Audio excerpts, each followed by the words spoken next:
وسهلا بكم مشاهدينا الكرام بحلقة جديدة من برنامج منا وبينا. ضيف حلقتنا لهذا اليوم عبر السكايب المشخوط الصاعد النازل طماطة. أهلا وسهلا أستاذ، شكرا على استضافتي في هذا البرنامج. طبعا اليوم نريد نعرف شنو المحتوى اللي قدمه طماطة. حززني واحمسني، شنو يعني محتوى؟ يعني فيديوهاتك شنو تتضمن وشلون عرفت على منصات التواصل الاجتماعي والجمهور بدأ يتابعك؟ يا محتوى يا بطيخ، أنا فيديوهاتي مشكل. عجيب، يعني شنو مشكل؟ يم المشكل نوقف، لأن أني شو أسوي؟ أخلي الموبايل وأمرغل بنفسي وأمثل. زين وين الفائدة بالموضوع حتى الجمهور يتابعك؟ الفايدة يم السد، وأني جاي أزرع البسمة على وجوههم وهم حبوا هذا الشيء. يعني تجنن بنفسك حتى تضحك الناس عليك؟ لا أستاذ، ما أقبل السولف هيك، ما أقبل تقول تجنن بنفسك، وهذا الجمهور يحبون هذا الشيء. زين ليش ما تقدم شيء هادف ومتابعينك يستفادون منك؟ والله أنا ما أعرف أهدف، رجلي اثنينهم يسار. يعني راح تستمر بهذه سوالفك؟ بيا سوالفي، أنا جاي أستلم فلوس من وراء هذا المحتوى، وأنا مشهور، أنت من يعرفك؟ وانت منو يتابعك غير بس اللي يشبهك؟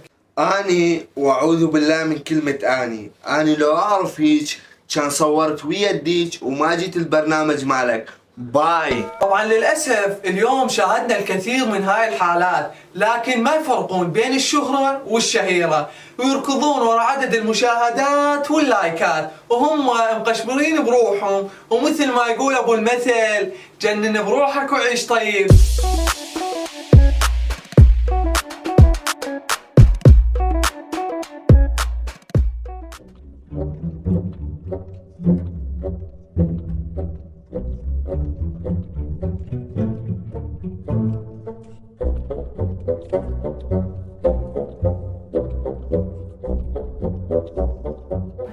بس كافي راح يطلع البرنامج، كافي خليني اسمع، لا حد يحكي، ما اريد ولا صوت، فهمتوا؟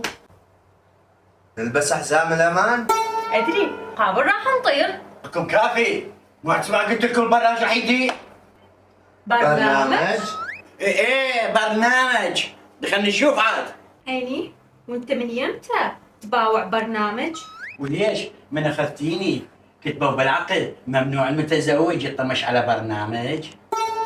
هايو، لا ايش قد تحبي؟ ولك يا حب، غير هو زلخ روحه علي، خطبني 4 مرات، بالخامسة حتى قبلت. ولا تستقر العلوي، غير اني صرت الزوج وتورطت.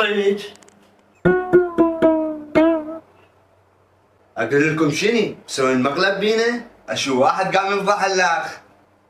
لا حد يحكي، ايه بدا البرنامج بدا.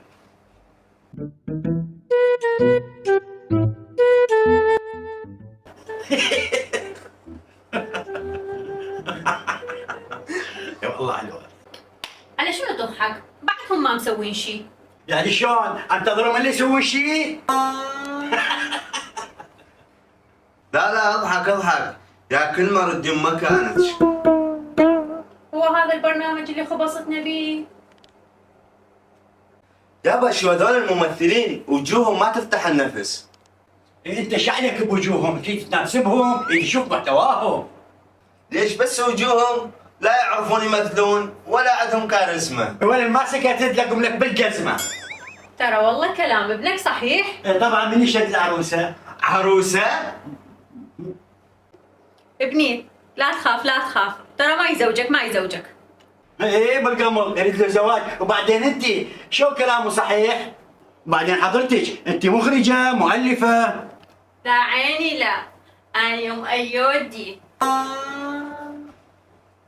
زين اقول لك، انت خريجه معهد فنون جميله؟ لا عيني لا، أنا ما خريجة معهد فنون جميلة، أنا أم أيودي. كافي، شلون تقولين كلام منش صحيح؟ مو هذول دا يقدموا لنا محتوى هادف، وممثلين دا يقدموا لنا شغله حلوه، شيني هذا ما يعرف يمثل، وذيك والله شلونها سمينه وضعيفه، اذا كافي.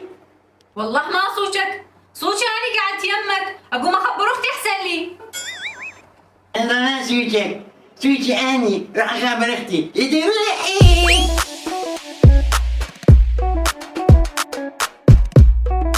اهلا وسهلا بكم مشاهدينا الكرام، ورجعنا لكم بسالفه جديده هي عن حمد وحمود وامهم اللي كانوا يسكنون بالقرى.